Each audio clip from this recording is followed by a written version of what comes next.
Слава Украине, привет всем от Полонского. Ну что, ребята, давайте разберемся, что там вчера эта кремлевская крыса наговорила и стоит ли на это все обращать внимание. Конечно же, внимание обращать стоит. Итак, что Крысеныш вчера лепетал? Он лепетал о том, что он 15 числа текущего месяца посылает делегацию в Стамбул на переговоры с Украиной. А вот про прекращение огня он благотворно забыл. Ну, сразу же, о чем это говорит? Это говорит о том, что на России все-таки, я не хочу сказать, что победила партия войны, но, по всей видимости, собственные генералы убедили Путина, что им имеет смысл тянуть время всеми силами с тем, чтобы дождаться летнего наступления, и, глядишь, летом там они положат еще миллион или 1,5 миллиона чмобиков в могилу, но захватят еще 2,5 лесопосадки в Донецкой области. Ну, как-то так. То есть они все-таки решили сделать ставку на наступление летом. Вот то, что мне кажется из этого всего. Что с этим делать, да? Ну, во-первых, скажем так, европейцы, как и американцы, если уже вы говорили А, говорите Б. То есть вчера, да и позавчера, очень грозные звучали высказывания от практически всей Европы, а также от всего окружения Трампа, от трампистов, что вот, мол, если Путин не пойдет на перемирие, то мы и там разверзаются ворота ада, и санкции, и оружие, и бла-бла-бла, и ко-ко-ко. Ну, по всей видимости, оружие таки пошло. По крайней мере, то, о чем мы знаем, что очень хорошо Мерц заявил, что никаких известий о том, что оружие будет передаваться, больше не будет. Вот это как пришельцы были, да, вот эти вот простыни. А мы передали 7235,5 снарядов. А мы передали там столько-то броневиков. Ну зачем это Путину знать? Особенно в момент, когда передаются Таурусы. Ну, не обязательно знать, сколько Таурусов у Украины и так далее. Вот. Соответственно, будет что-то передаваться, уже передается. Это первый момент. Вот. Ну и от Америки они очень интересно сказали вчера.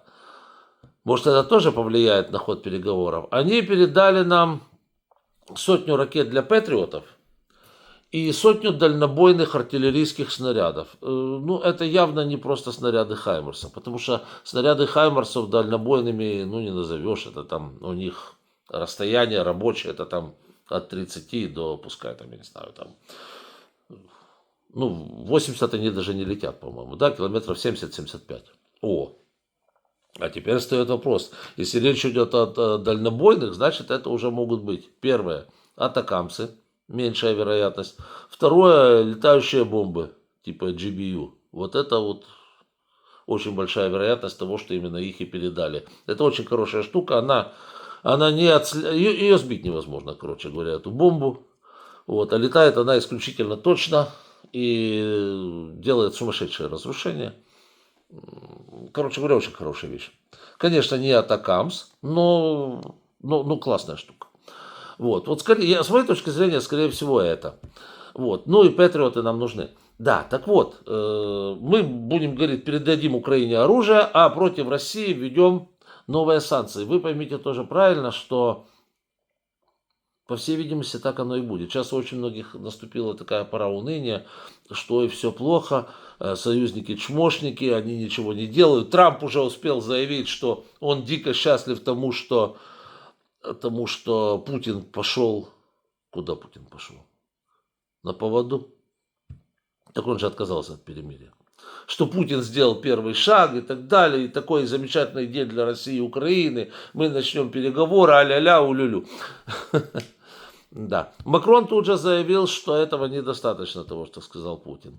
Поэтому, с моей точки зрения, ну, они же не совсем там лохи какие-то в Европе и в Штатах. Хотя за Штаты я сомневаюсь. Да. Говорили одно, потом тут же Путин наплел песни, он уже совершенно другое говорит. Ну, для Трампа, понимаете, вот те, кто посыпают голову пеплом, нужно усвоить одну вещь. И вот кричат, все, Трамп опять слился. У Трампа 7 пятниц на неделю. Это раз. Второе. Абсолютно не важно, что говорит Трамп. Он никогда практически не делает из того, что говорит. Он делает потом совершенно противоположные вещи, которые вообще никто не ожидал. Вы слышали, вот просто сядьте и думайте, когда вы последний раз слышали, что Трамп сказал, я сделаю вот то-то, то-то и то-то, и сделал то-то, то-то и то-то. Вы такое вообще помните? Я не сильно. Вот. И поэтому его слова, ну так, послушали, надо на действия смотреть. Вот, то есть вполне возможно, что и санкции будут еще, может их просто не будут объявлять очень громко. И санкции будут, и оружие будет, и все это будет. И переговоры, по всей видимости, тоже будут, потому что я так смотрю по реакции нашего офиса президента, ну, хотите переговоры, нате вам переговоры. Вот. Что же касается перемирия, ну, я еще вчера говорил, что я в него не верю. Так оно и получилось. Я давал, если мне не ошибает память, я тогда на тот момент давал возможность, что Путин заявит о перемирии где-то 40/60. 40 на перемирие, 60, что он не пойдет на перемирие. Ну вот, скажем так, большая вероятность оказалась правдой. И на какое перемирие он не пошел. Все, я же говорю, эти дебилы ему наговорили, что вот летнее наступление ему что-то там принесет. Дохлых чмобиков, больше ничего. Вот, ну то такое дело. Да, так вот, насколько это для нас опасно, и чмошники или наши союзники. Ну, тут сейчас еще посмотрим, пока по союзникам рано что-то говорить, нужно посмотреть опять-таки на действия. Пока что Макрон недоволен и так далее, посмотрим, что все остальные. Если пойдет нам больше оружия, значит, вот это и будут действия. Если тихонечко там-сям начнут шпилить эти российские корабли с суда, точнее, это же гражданские, с нефтью тоже уже хорошо. Главное, чтобы Путин остался без денег, без штанов и без этого всего дела. Вот. А там пускай он гавкает что угодно. А в этот самый, смотрите, скажите мне, в Стамбул надо ли слать делегацию? Да, надо. Но поскольку русские любят там поговорить про историю, да, что они любят говорить, про Рюрики и так далее, надо кого-то из наших историков туда послать. Вот, и пускай они там состязаются, да, в эпистолярном жанре, расскажут расистам, кто они есть, что они вообще к Руси никакого отношения не имеют, что они вообще Золотая Орда, вообще какие-то охламоны левые с улицы. Вот, это такое. Самое главное из этого всего, что перемирия пока что не будет, с одной стороны. С другой стороны, у рашистов тоже наступает уныние. Смотрите, их ура-патриоты вчера еще верещали, что, возможно, Путин объявит мобилизацию. Мобилизацию всех в армию, всех на войну, как вот в каком там 41-м году, штык в задницу и в атаку, да? Проблема, что этого не могло произойти.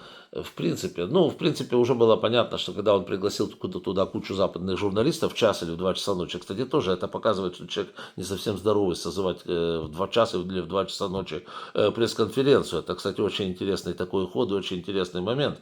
Это показывает, что, во-первых, мы имеем с психопатами. Любой нормальный человек дождется утра, проснется, там, встанет и пойдет. Что сделает психопат? Он начнет делать какие-то хаотические действия, и это как раз про Путина. Он не успело отсюда прийти предложение, значит, перемирия на 30 дней, он выдвигает свое контрпредложение абсолютно сумасшедшее в 2 часа ночи и так далее. Это уже говорит о том, что он нездоровый, и все его окружение ему подыгрывают, да. Вот что-то типа, помните, как этого Ивана Грозного, по-моему, ртутью лечили. Вот это же оно, да. То есть мы имеем дело с психопатами и с дегенератами. Это абсолютно очевидно. Вот. Но дело даже не в этом. Значит, я хотел рассказать о реакции рашистских ура-патриотов. Они ожидали все-таки где-то в душе, что он объявит мобилизацию и всех отправит на всех, кроме них. А вот они останутся в тылу, значит, создавать боевое настроение, пока все сдохнут на фронте. Нет, не объявит он никакую мобилизацию для того, что почему? Смотрите, в 41 году, в 42-м, в 43-м особенно, в Советском Союзе действительно вот призвали очень много людей на фронт, но, знаете, там было одно большое «но». Вот эти все люди были одеты, обуты, вооружены полностью. Это миллионы человек, это не 20 тысяч, как Ким Чен Ын прислал этому Путину. Это были миллионы людей, вооружены американским оружием. Ну, там даже дело не в оружии, тут дело было скорее в авиационном керосине, в маслах, в одежде, все были советские шинели пошиты в США, в пуговицах на одежде, даже пуговицы на шинелях были пошиты в США, вот, и так далее, и так далее. Тушенку американскую жрали, и так далее. То есть это все было, вся эта публика была одета, обута и так далее за счет Соединенных Штатов Америки. Сейчас таких шансов нет. Никакой Китай ему такого количества не даст. Ну, просто не будут они делать этого. У них сейчас переговоры с США, это отдельная история. А у Ким Чен Ына просто столько нет. И у Путина, опять-таки, Ким Чен Ын Путину что он даст? Он бесплатно ничего не даст. За это все надо платить деньги.